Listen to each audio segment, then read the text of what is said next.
Eh bien, salut tout le monde, c'est Gurdilus. On se retrouve aujourd'hui sur World of Warcraft, donc avec mon petit moine, donc Xeniphos, qui était, je crois, level 60 quand je vous l'ai présenté. Et j'ai décidé aujourd'hui de vous faire un petit guide, vu qu'il est niveau 100 et que je commence à savoir le maîtriser à peu près.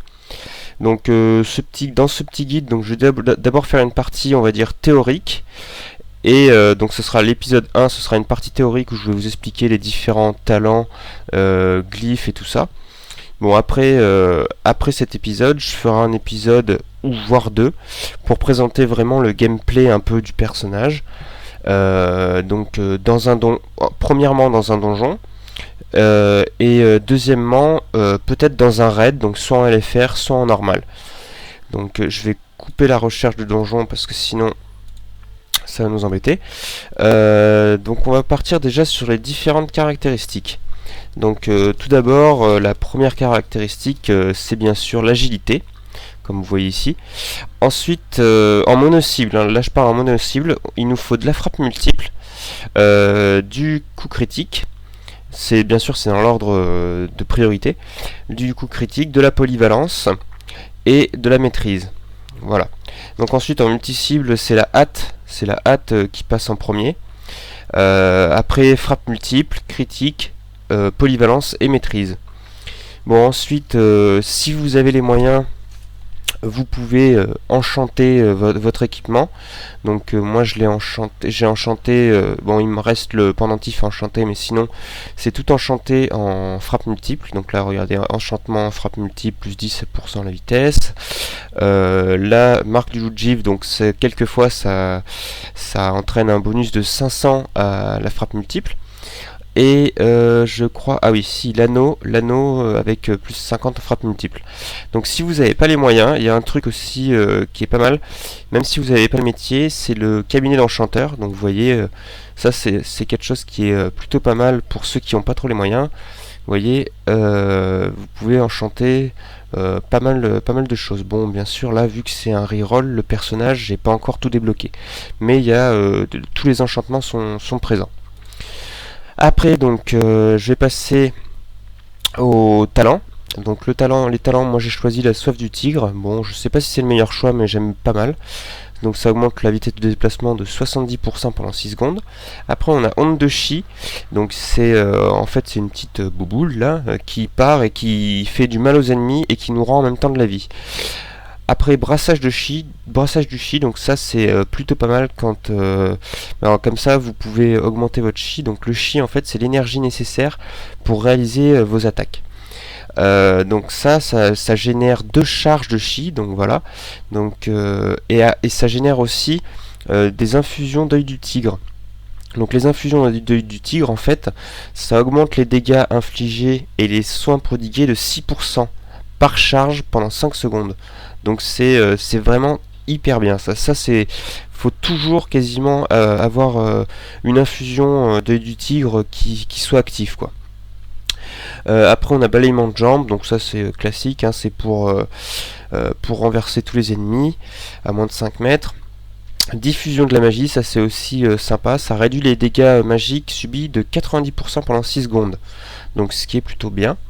Après moi j'ai choisi le tigre blanc, donc tout le monde ne sera pas d'accord, mais moi je trouve que il reste pendant 45 secondes et il inflige 2866 de dégâts de la nature.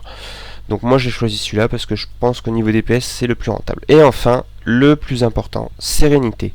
Donc sérénité en fait, quand vous l'utilisez, bon faut s'assurer d'être bien chargé en chi pour pas perdre de temps. Mais quand vous l'utilisez en fait, à chaque fois que vous allez utiliser une attaque qui utilise des points de chi, ils vous seront automatiquement restaurés. Et ça pendant 10 secondes. Donc pendant 10 secondes vous pouvez bourriner vraiment comme un taré quoi. Après les glyphes, donc ça je vais pas trop vous en parler parce que moi-même je suis pas au point sur les glyphes qu'il faut. J'ai pris juste les glyphes qui étaient fournis dès le départ quoi. Donc voilà, glyphe de point de fureur, donc ça augmente les chances de parer de 100%, et j'ai pris glyphe de sphère fortuite. Donc voilà. Donc après, on va passer donc pour tout ce qui est rotation. Donc moi je vais vous expliquer un peu mon... si par exemple sur un boss, j'arrive, donc je fais péter déjà l'invocation du tigre voilà, pour commencer tranquillement.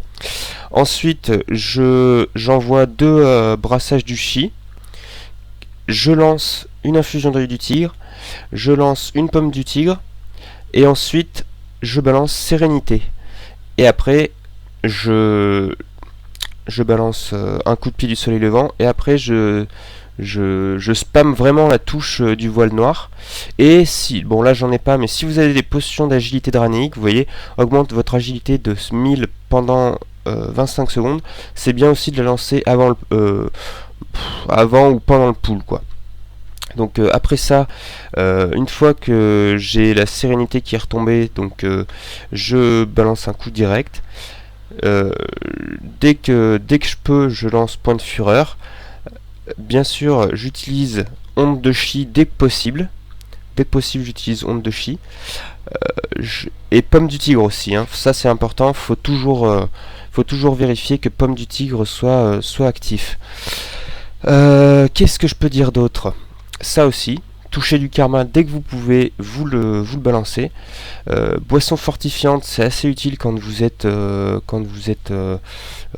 moins de 20% de vos PV. Donc ça, faut l'utiliser avec parcimonie, on va dire. Et après, je crois que c'est tout.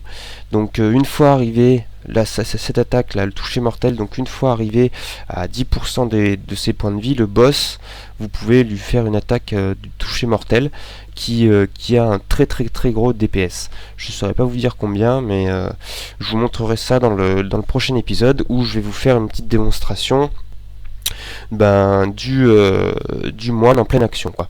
Donc j'espère que j'ai rien oublié. Je ne pense pas pour l'instant. Donc si vous avez un conseil ou quoi, parce que je suis pas sûr non plus de mes rotations, donc mais pour l'instant avec ça en LFR et en donjon, ça va plutôt bien, on va dire.